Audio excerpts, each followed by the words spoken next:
is the second most popular royal act, if you like. He's the member of the royal family that most people would say, I'd like to have a drink with him. A young royal who has stood out from the rest of the family. Harry is very accessible. He's very cheeky, he's very funny, he plays around with the press, and he's very naughty, and I think Britain adores him. But behind the smiles, Prince Harry has had to face unique difficulties. From his parents' very public marriage breakdown. Harry was very often devastated by what was so public. To losing his mother. He said that no child should ever be made to do what he did. And struggling to find a role for himself. On the right! Quick! March! Tonight, royal experts and insiders lift the lid on Prince Harry's inner turmoil. If you look back over his life, you can see moments where his troubling side has come to the fore. And we reveal how problems of his past led him to his present path. Harry blames the media for the death of his mother. He was determined that they wouldn't do for Meghan what they did for Diana. Living a life of privilege, are some of Harry's issues first world problems? Or has he been expected to suffer in silence in an institution famous for keeping a stiff upper lip? I think he's very warm, I think he's very fun-loving, but I think he's also quite troubled and open about that. He is quite conflicted when it comes to balancing his private and public life, and really always has been. He said he wants to be ordinary. He can't be ordinary. He is a member of the royal family.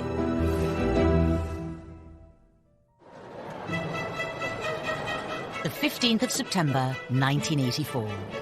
The nation was at fever pitch for the birth of Prince Charles and Princess Diana's second child.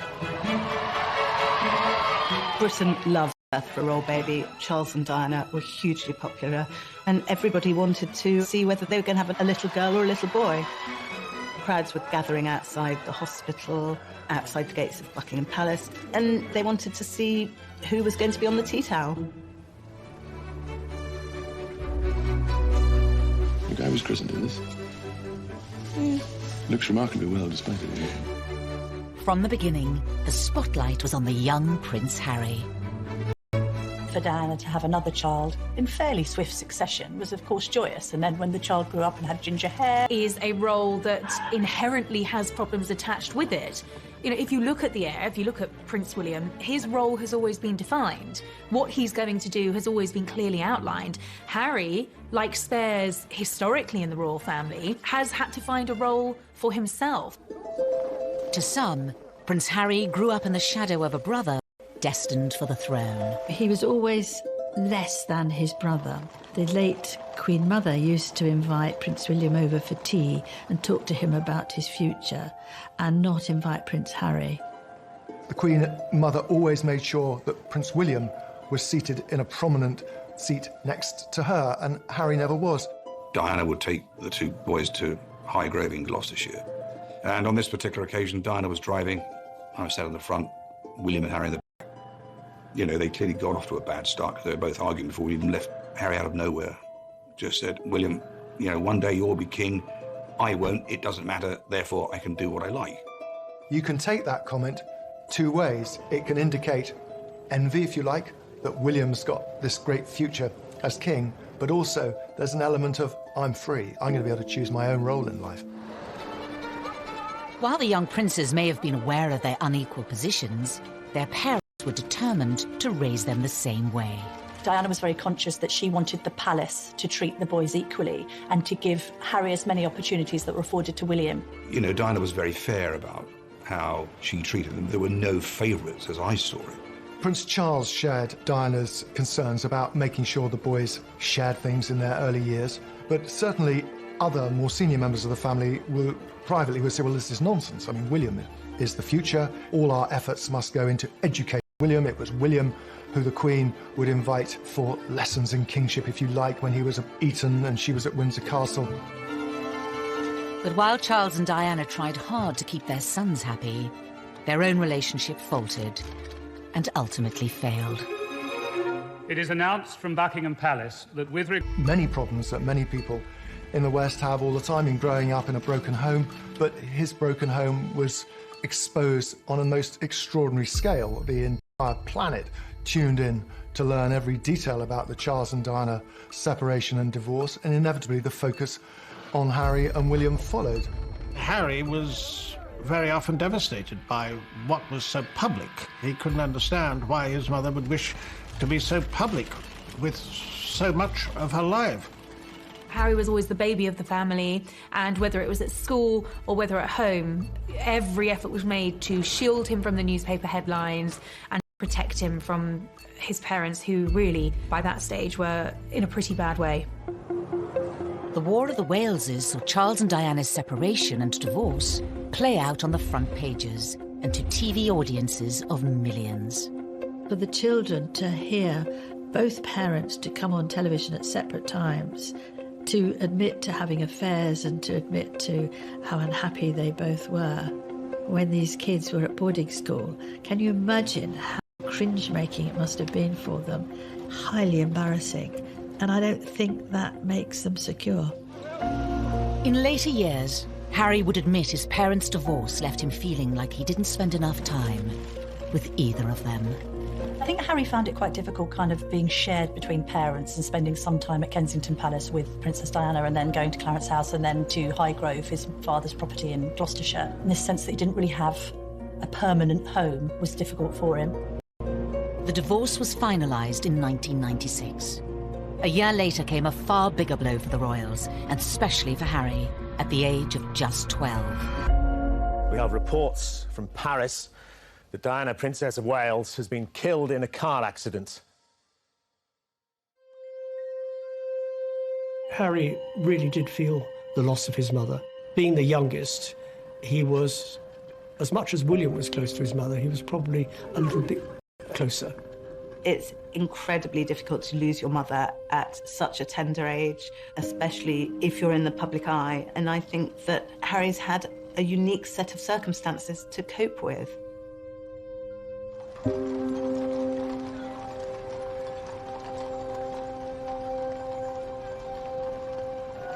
Less than a week after Diana died, her funeral was watched around the world by around 2.5 billion people.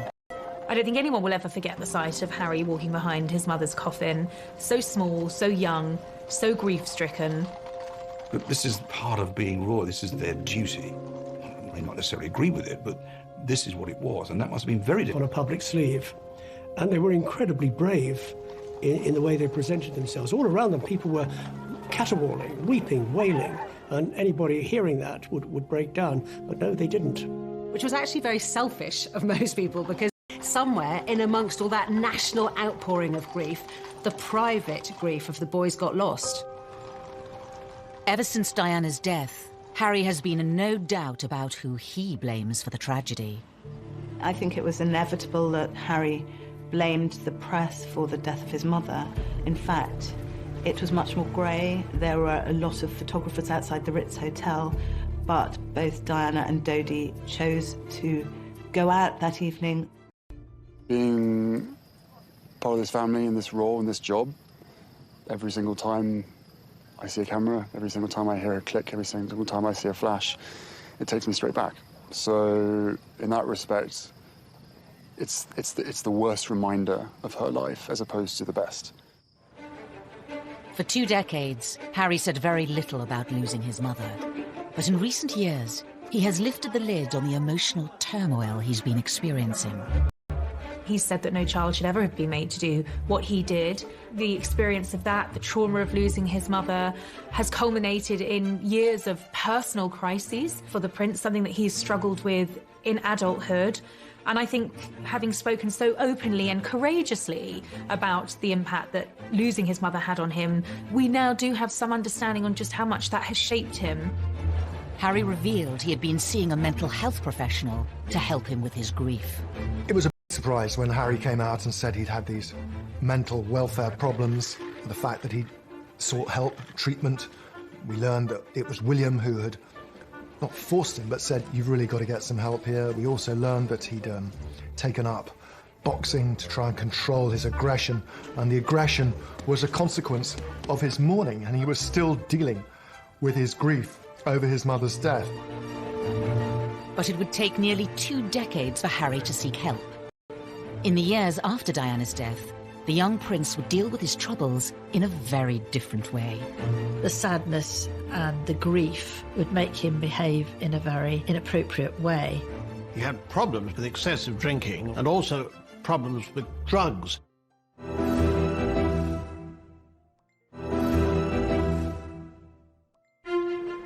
By the early 2000s, Prince Harry was privately mourning the loss of his mother. Prince Harry told me that for years he buried his head in the sand, and he thought, if I don't think about her, I won't get upset. And he did this. He was gaining a reputation.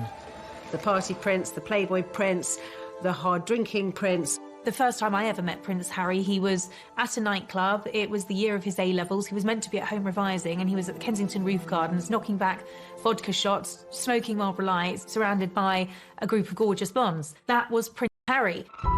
Harry's wilder side had emerged even before reaching his A-levels. A newspaper had been passed details about Harry drinking, being involved in lock-ins in local pubs, and smoking cannabis on occasions too. You can really understand how a lonely, privileged, unhappy prince would end up drinking and smoking and taking cannabis to fill those hours and to hang out with people who he thought really liked or even loved him. 16-year-old Harry was made to visit a drug rehabilitation clinic by Prince Charles to educate him on what could happen if he didn't change his ways. But just a few years later, it wasn't country pubs Harry was visiting. There had been a series of photographs of Prince Harry falling out of nightclubs late at night with various girls and all the rest of it. He was clearly in party mode. In 2004, Harry had an altercation with a photographer while leaving a West End nightclub. There are two sides to that story. On one hand, the photographer saying that Harry lunged at him, possibly after a few beers, and the palace saying that the photographer had knocked him with his camera. Was this kind of behaviour just part of growing up? Or did his troubles run deeper? Harry's naughtiness was sometimes just boyish, but other times was really a symptom of his deep grief. It was outlets for his despair, I think. Everything he did was always going to be examined with microscopic detail. He couldn't, in other words, get away with the kind of things that many of his teenage friends could. It was obviously also storing up that sense of resentment that Harry came to have against the media. No one's making judgments, you're just being reported. And actually, some of this has helped to fuel your popularity. People love a royal rebel at the end of the day. Regardless of public opinion, Harry has been open about his feelings towards the media. He admitted to reading coverage about himself when he turned 21. They upset me and I still read them. Why, I do not know, but I have to read them just for peace of mind, just to know what they've written. And to see who wrote it and see who took the photographs, you know, write that down for later. But there was one newspaper report about Harry's behaviour that upset many others. In 2005, while attending a costume party, Harry wore a swastika armband. That was an episode that happened when he was fully protected by the royal machine, and yet it still happened. You know, it was a grave error of judgment, and one wonders why there wasn't someone looking out for him and telling him, actually, sir. Quite unfair at the time, and I still think it was quite unfair. It was clearly not a political statement. It was clearly a stupid teenager doing a very stupid thing, thinking it was funny. Harry apologised for it. He said it was something that he regretted. It happened on the eve of him joining Sandhurst. The Royal Military Academy, Sandhurst. In May 2005, Harry spent nearly a year here training to be an officer cadet in the army, something he'd wanted for a long time. One of the things that we saw very much with Harry growing up was the fact that he absolutely adored the military. I remember him as a 5-year-old strutting up and down the road at Kensington Palace in army fatigues. Harry excelled in his training and was commissioned as an army officer in April 2006. I think Harry found purpose in the army. I think he found safety in the army, ironically, because of course it wasn't safe, but I think he found emotional safety in the army. The army allowed Harry to feel normal. That's what he wanted. It's completely normal. It's as normal as it's going to get. I'm one of the guys. I don't get treated any differently. Even though Harry felt normal in the army, the rest of the world couldn't forget he was a royal. And that brought problems. When he was told he couldn't serve on the front line, he was absolutely furious and wanted to be treated like any other soldier. I've Decided today that Prince Harry will not deploy as a troop leader with his squad. There was a U-turn on a decision to deploy Harry to Iraq in 2007 over safety fears. I joined the army unless I thought I was going to. Simple as that. If they said no, you can't go front line, then I wouldn't drag my sorry ass through Sandhurst, and I wouldn't be where I am now, because the last thing I want to do is have my soldiers sent away to Iraq or wherever like that, and for me to be held back home, twiddling my thumbs, thinking, what about David? What about Derek? At that time, everyone else was going to Iraq, and he felt he should too, and it was enormously frustrating for him. Eventually, Harry was allowed to serve in combat zones. In 2008, it was revealed that he had been deployed to Afghanistan. The day he flew out, he was ecstatic, really. He said that being in theatre in Afghanistan, something that most people would find frankly terrifying, was as normal. But his time on active duty was short-lived.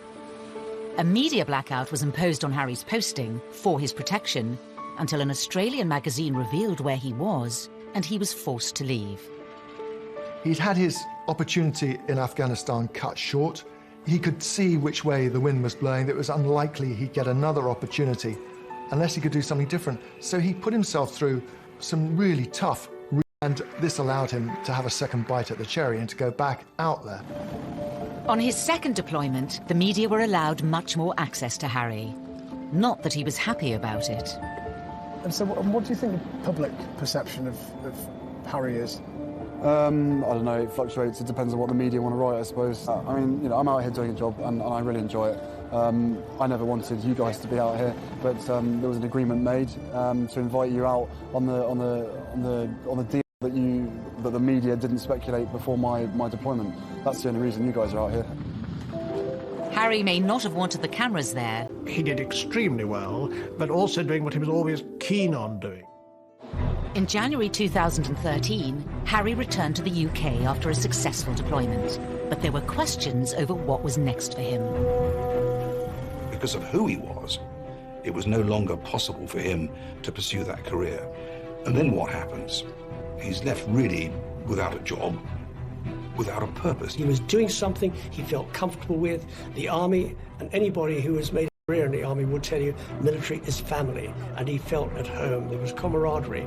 And by the time he got out, he was a little bit lost because he really didn't know what to do, and that winds back to the spare. There is no defined role for that spare. Because he certainly wouldn't contemplate an army desk job. He's not the type of person who would fit in to that, and therefore there was a huge question mark. What would he do next? In April 2011, the world watched as the future king of the United Kingdom married his best man. Prince Harry was by his brother's side as William officially settled down. Roger, you call 20 seconds and I request flares and as low as possible. Did he still have some growing up to do? The Americans arrived, all is well in the Empire. It didn't seem then that he was yet quite ready to settle down. Oh, there it is. Yes, Harry was a prince, but he was also a lad who wanted to go out and have some fun. 2012. This hotel, however, it is most unwise to play strip pool. According to the advertisement, what goes on here stays here. In Harry's case, it certainly didn't. Once again, Harry was front-page news for all the wrong reasons. For some, it was Harry the lovable rogue. The tabloids ran the images of him basically stark naked, covering his crown jewels, I think. There was no wrongdoing there. It was a bit of harmless fun. And what's been interesting about Harry is actually quite a few of these episodes have endeared him to the public even more. But Harry was still struggling to reconcile the role he had been given at birth and the man he was becoming. Probably let myself down, let my family down, let other people down, but at the end of the day, I was in a private area and there should be a certain amount of privacy that one should expect. But, it was probably a classic example of me probably being too much army and not enough prince, is a simple case of that. After Harry's second tour of Afghanistan, he found a way to combine being a prince with his passion for the military. Your stories move, inspire and humble us. You prove that anything is possible if you have the will. Welcome to the Games. Welcome to Invictus. He founded Invictus Games, helping disabled and wounded men and women from the services. Discovered when she interviewed prince. I said, well, my first question, Your Highness, is that I've seen you on so many occasions with people who are damaged, with the young, teenagers, ex-servicemen and women, and you are completely brilliant with them. You know what to say and the way to say it. And I wondered whether you were using these occasions to also help yourself with your own mental health issues. Absolute silence. And I thought, help, I'm going to be thrown out. That ages. And then he said, that's a really big question. Silence. And he said, you're right, of course. He felt that he was helping others who were probably suffering the same as he was, because those in the Invictus Games, they're also suffering. This was Harry's way, undoubtedly, of continuing links with the military, which he wouldn't do from a desk job, but wanted to do in the wider world, following his mother's footsteps as well for charitable activities. Harry had created an outlet that gave him a purpose and allowed him to help others. But what about his private life? His relationship with his brother was always close.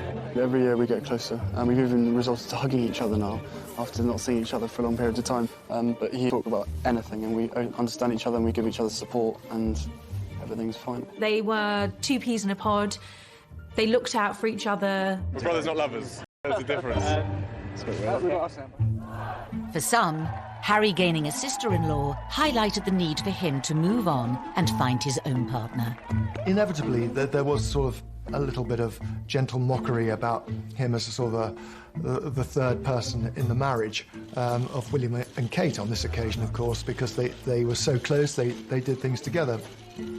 There's just an awkwardness to that scenario, a couple trying to carve their own path as newlyweds, and then a prince who's got a great deal to offer, and which takes precedence, and who's more popular when it comes to the press, and how does that work in tandem? So I think there was always friction in that regard with the three of them. I think what changed things for Harry was William having his own children, and Harry looking on at Kensington Palace where they were neighbours, and thinking that he probably wanted that for himself. It's fantastic to have another addition to the family. I only hope my brother knows how expensive my babysitting charges are. It was always inevitable that Harry was going to want to live his own life. Oh, put some effort in. It's the wizard, never the wand. But for Harry, finding a princess of his own would prove difficult. The first love, Chelsea Davy, the girl that he met in South Africa, who he fell head over heels in love with, she had 8 years to look into the goldfish bowl of royalty and to realise absolutely this wasn't the life for her. He lost Chelsea because she didn't like to be in the spotlight. Harry was disappointed, but he was very much younger, and this was probably his first love, and probably a love that was not going to go anywhere. That was swiftly followed by a relationship with Cressida Bonas, who was a budding actress. And she, too, didn't like the idea of media intrusion. Media's got a knack of destroying relationships, and she didn't like media intrusion and really did want to pursue her acting career, and she walked away. For years, Harry was troubled by his position and the scrutiny that came with it, which would scare women away. And it's quite sad when he's one of the world's most eligible bachelors, and at the same time not seeming to be able to find somebody who will take on the job of being in the public eye. There is this sense that they loved him but didn't love the idea of being royal. Then Meghan Markle entered Harry's life, offering him a genuine chance at happiness. After rumours of a relationship, the pair appeared in public together for the first time in September 2000. Different in many ways. She had a degree of fame and had lived through that herself. She was incredibly accomplished as a public performer, as an actress. It gave her great confidence. She seemed incredibly secure in herself, and she was that much older than these girls that had gone before. She'd also, of course, been married, which added an entirely different layer to the relationship. Good grief, you know, Prince Harry is punching above his weight here. There's this amazingly glamorous American actress. When I walked into that room and saw her, and there she was sitting there, I was like, OK, well, I'm going to have to up my game. It was almost as if she was a ready-made royal, and therefore a perfect fit for him. In this strong, striking confident woman, there was actually someone who was very capable of handling the pressure and the scrutiny of being in the public eye. That was something that neither of his two girlfriends had been willing to take on. But the scrutiny would soon affect Prince Harry and his new girlfriend. He issued an unprecedented statement saying, Meghan Markle has been subject to a wave of abuse and harassment. I did not have any understanding of just what it would be like. I don't think either of us did that. We both said that, even though we knew that it would be. You know, I tried to warn you as much as possible, but I think both of us were totally surprised by the reaction after the first 5-6 months when we had to ourselves. You could see that the old thorny issue of Harry's relationship with the press was raising its head again. Quite a lot of the press was very, very charged about her background, headlines like straight out of Compton and all of this kind of thing. There was quite an unpleasant tinge to it. There has been some very negative publicity given, and some of it marginally racist, which is unacceptable. Not everything that was troubling Prince Harry was in print or written by journalists. Horrible, horrible stuff on social media, and I'm sure they weren't scrolling through it all the time, but you will see the stuff. You know, they're modern young royals. Of course they're going to be on social media. This time, though, the relationship survived. Harry asked Meghan to marry him. What we're doing, just roasting chicken and having Trying to roast chicken. Trying to roast a chicken, and it just an amazing surprise. It was so sweet and natural and very romantic. He got on one knee. Having watched Harry grow up, the public saw this as the moment to put his past behind him. They wanted Harry to be happy. They adored Harry, and they wanted him to be content and find the right person. Well, I think that the country were overwhelmed with happiness for Harry. Heartbreaking confessions about how upset he'd been and how he'd struggled with demons for years, coming to terms with the grief of the loss of his mother. And then he should find this remarkable young woman who had such a different background from him, whom he was so clearly in love with. But was this the beginning of a fairy tale, or the start of another difficult chapter for the already troubled prince? Things were said and done in the run-up to the wedding that both sides regret, but had caused irreparable damage. The wedding day was wonderful. Meghan looked beautiful in her dress. Harry couldn't have looked happier. The ceremony itself was so vibrant, it was so new, it was so different, it was so unique to the two of them. And I think it was the start of something very, very happy and very, very special. Nobody can deny that the wedding day itself was sparkling. It was magic. It was like Disneyland. But not long after, Harry was once again facing familiar troubles with the press. The wheels started to come off amid suggestions that the couple had been a bit difficult over the planning of the wedding, and that demands were being made that perhaps weren't quite in proportion with their place in the royal pecking order. He said before the wedding, what Meghan wants, Meghan gets. And I think he defers to her a great deal. She's a very confident, articulate woman who's done very well for herself. But I think she has no idea of the sense of duty, which is understandable because she's never been a member of the royal family. But she won't be confined by protocol. The level of perceived criticism against Meghan is something many say has had a profound effect on Harry. He saw echoes of what had happened with his own mother and thought, I'm going to speak out about it. And I know a lot of the press were very, very angry about this. Lots of people were saying, how dare he have the temerity to break this code, that you would never, ever complain. But unlike other members of his family, Harry has not always observed the royal code of silence. After the birth of his and Meghan's son Archie, he became even more defiant. I will always protect my family, and now I have a family to protect. Everything that she went through and what happened to her is incredibly raw every single day, and that's not being paranoid, that's just me not wanting a repeat of the past. Rather be it a husband, be it anyone, you'd probably be doing exactly what I'm doing as well.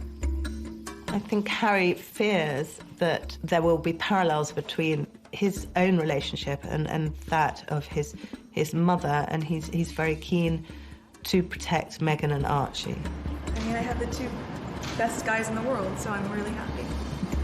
Harry is so protective of Meghan because of his mother and this idea that he doesn't want any other woman in his life going through what Diana went through. The trouble is with that is he has rewritten history somewhat, because although there was undoubtedly a hounding of Diana, there was also a manipulation of the press. In the eyes of some, criticising the press for criticising them hasn't always been warranted. Meghan flew to New York for a baby shower. Now, nothing wrong with going to a baby shower. That's what Americans do. We don't do it so often in the UK. But she flew over private jet. What's wrong with a commercial jet? They went to Ibiza and the south of France in private jets. What's wrong with commercial flights? And that's when they were getting criticised, because they'd been preaching climate change. They'd been preaching the environment. They'd been preaching global warming and doing all the things that they shouldn't be doing. Everybody deserves a critical word written about them. Nobody should be above reproach. The press accused them of hypocrisy, and there's no question also that they weren't, it seemed, listening to advice, paying much attention to precedent. All of this made the atmosphere very unhappy. While the press levelled criticism in public, behind palace walls, Harry was allegedly facing troubles of a much more private nature. One of the things that unquestionably adversely affected the relations between Harry and William, who were so close for so many years, was a series of rumours after the wedding. William expressed doubts to Harry as to whether or not he was too quick in being engaged to Meghan. There was a brotherly discussion, which I think was voiced out of concern from William, but was misinterpreted as a lack of support. Things were said and done in the run-up to the wedding that both sides regret, but had caused irreparable damage. Was Harry losing the one person he could trust? The brother he was so close to throughout the troubles of his childhood? There are also clearly unresolved issues and a distance between the two brothers that has never been there before. In 2019, the brothers split their royal households. And later in the year, Harry even addressed the rumours of a rift. Inevitably, stuff happens, but look, we're brothers. We'll always be brothers. We're certainly on different paths at the moment, but I will always be there for him, and as I know, he'll always be there for me. But I love him dearly, and the majority of the stuff is the majority of stuff is created out of nothing. But it's just, as I said, as brothers, you have good days, you have bad days. The writing was on the wall. It was, in effect, a declaration of independence. The Duke and Duchess of Sussex have announced that they are carving out what they call a new role for themselves. They intend to step back as senior members of the royal family and work to become financially independent. In January of 2020, Harry and Meghan announced they would be stepping down as working royals. Prince Harry and Meghan had been out in Canada over Christmas trying to work out how they wanted to proceed into the future. I think Meghan and Harry decided to step down as working royals because they felt that they were being constrained by the palace system. Once Meghan and I were married, we were excited, we were hopeful, and we were here to serve. For those reasons, it brings me great sadness that it has come to this. This is unprecedented. It is an abdication in all but name. It's pretty seismic for the House of Windsor. There was a sense of being hurried about it, and I don't think the Queen, for one, was quite ready for it to come out as it did. After negotiations with the Queen, it was decided Harry and Meghan would lose the title Royal Highness. They would no longer receive royal funds. The official departure date was set for the end of March. But it seemed Prince Harry was keen for the new chapter of his life to begin. Before giving a speech in Edinburgh, Ayesha Hazarika was the first person to introduce the new, titleless Harry to the world. I met him, and what happened was I was going into the room and I was very unsure about what to call him. I mean, his advisor just said, look, just call him Harry. Just call him Harry. And he's made it clear that we are all just to call him Harry. So, ladies and gentlemen, please give a big, warm Scottish welcome to Harry. I turned him from a prince into a commoner. I have that effect on people. But it was actually very fitting, because this was him ending one period of his life and beginning a new period. Harry and Meghan's final royal engagement was in early March, and for some it seemed the prince's troubles were still on display. To use common parlance, the Commonwealth Day service was #AUKS. There was quite a lot of tension there. There was some interesting body language with both of the brothers studiously examining their programmes and not really talking at all. Meanwhile, Meghan's there with a megawatt smile, trying to make the best of things. The lack of warmth between them was, well, yeah, I mean, from having seen them so close for so many years, it was quite startling. The couple of Harry's troubles remains unclear. We will see whether or not it brings the contentment and the peace that they're seeking. He knows in his heart what he wants to be. He said he wants to be ordinary to me. He can't be ordinary. He is a member of the royal family. Wherever he goes, he will be known as a member of the royal family. It's still unclear how the couple's new life, away from palaces and courtiers, will pan out. The Queen has made it very clear that she would always welcome him back, and the arrangements where they have to drop titles and not receive the sovereign grant and all these restrictions are only for a year. And after that, it's going to be looked at again. So they're really under the watchful eye of the royal family for the first year, which they probably don't like at all. The future for Harry and Meghan poses many questions. Will they be free to speak their mind? Recently, Harry was caught off guard by Russian comedians in a prank phone call in which he spoke candidly, unaware it was a hoax. I don't mind saying this to you guys. I think the mere fact that Donald Trump is pushing the coal industry so big in America, he has blood on his hands, because the effect that has on the climate and on the island nations far, far away, again, out of sight, out of mind. I think he's definitely going to be off the leash. I mean, I don't get the impression he's going to be sort of gratuitously, confessing all, but there will come a point where I think the lid will get lifted on this whole saga. Despite his popularity with the British public, Harry has long been a troubled prince. Will his dramatic break from the royal family finally allow him the freedom to start a new life and leave his troubles behind? Maybe it'll work for them. Maybe he'll be a much more relaxed and a happier man. They will be missed in the UK, and I just hope they find themselves and they are equally as successful as they have been. There is a great sense of loss, that this is Britain's loss, this is the royal family's loss at the end of the day, and it's North America's gain.